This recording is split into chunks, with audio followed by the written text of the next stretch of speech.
think the Celtics without Hayward have shown that they are the team to beat in the East. Because really what makes them special, I think, possibly, I thought with Hayward, maybe happy with that tape several weeks ago. Like, yes, what's the limit for the Celtics? I think if things fall right, it's not impossible that they win a championship this year. Once Hayward goes down, are they with Kemba, who, by the way, we got to see if he's healthy now, and Tatum and Jaylen Brown and Hayward, who has four starters in their starting five like that, who can do those things offensively, like those four guys. That's a lot. But when you take one away, there's no one guy there who I say right now, that's the best player on a championship team, or even a team to get to the championship, unless Tatum can elevate, right now, as we're seeing Jamal Murray and Donovan Mitchell do, like right before our eyes.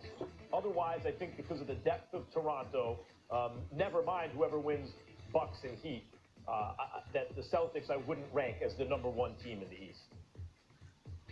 I wouldn't rank them as #1 either, but I will tell you this. I do believe that Jason Tatum can be the best player on the championship team. I think he's got superstar written all over him, and I don't see anything that Jamal Murray and Donovan Mitchell is doing that he can't do. Yes, he perimeter shots. If you watch Toronto and that amoeba-like defense that Nick Nurse has them playing from time to time, switching from a 2-2 box and one, depending on which possession that they have, that they're faced against. These guys are, they get out on shooters, they transition to the ball really quickly to perimeter shooters, etc., etc. Boston is one of the rare teams that does not seem to care. It doesn't matter whether you're on them or not. It doesn't matter whether you're in their face and contesting them. When they get going from the perimeter, they can roll with anybody. And that's where Toronto has a problem. Toronto beats you by committee. One night it's Siakam, another night it's Lowry, another night it's Van Vliet or somebody like that.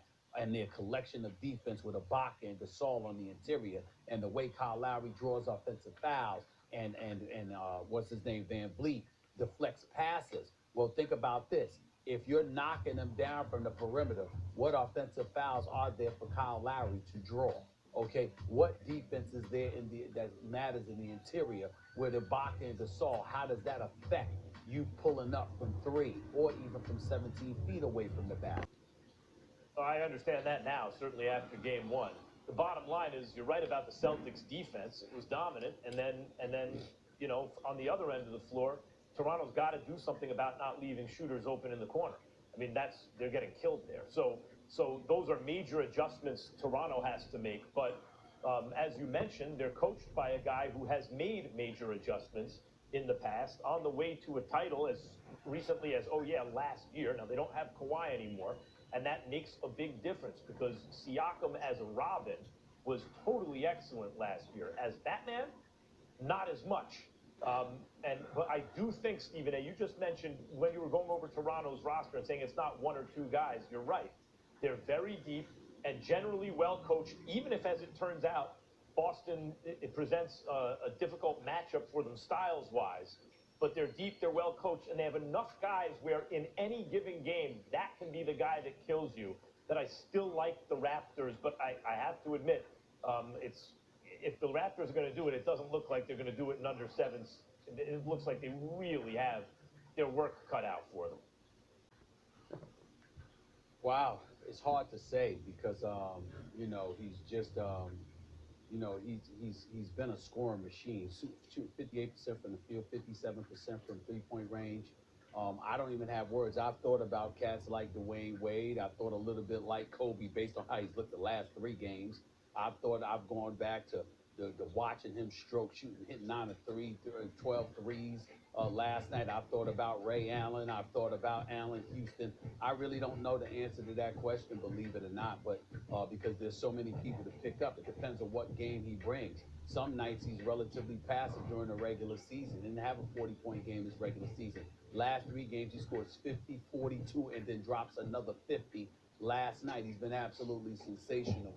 With make no mistake about it, and his handle and his athleticism are underrated as well. So I would say the Kobe's and D Wades of the world, if you're just going by the last 3 games, I'd lean more towards a Ray Allen and an Allen Houston if you're just taking his regular season performances into consideration.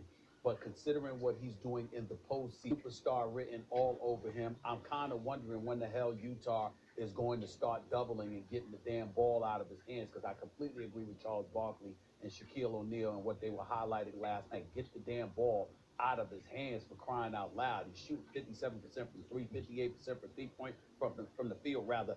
Get the damn ball out of his hands and make somebody else beat you. I don't understand why the guys had one-on-one coverage on him. But nevertheless, he is special. As I've acknowledged all season long, the brother he's a special kind of basketball player.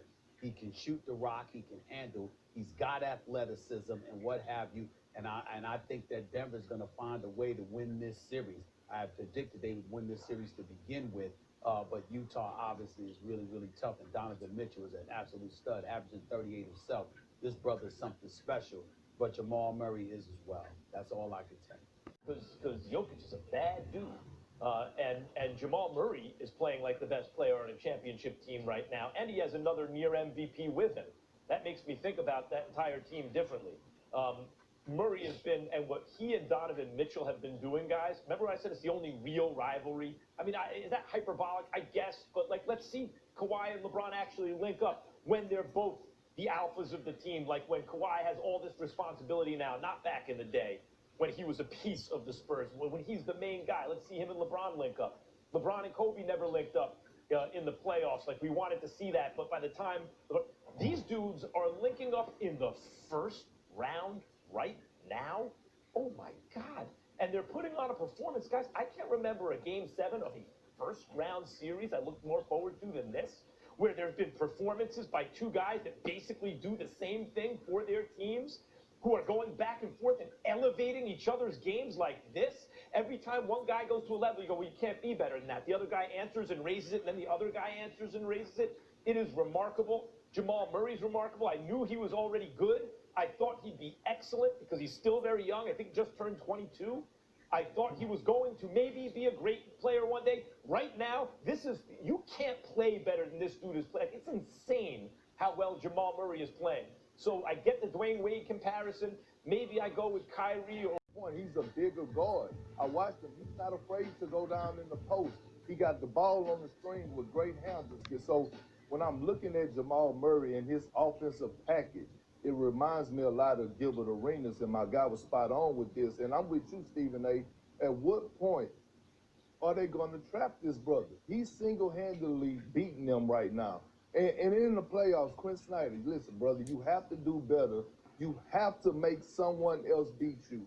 This guy's single-handedly taking over the game, and he's dominating on some Michael Jordan type stuff. Got it as a pick. It can go either way. I understand that now, certainly after game 1. The bottom line is, you're right about the Celtics defense. It was dominant, and then you know, on the other end of the floor, Toronto's got to do something about not leaving shooters open in the corner.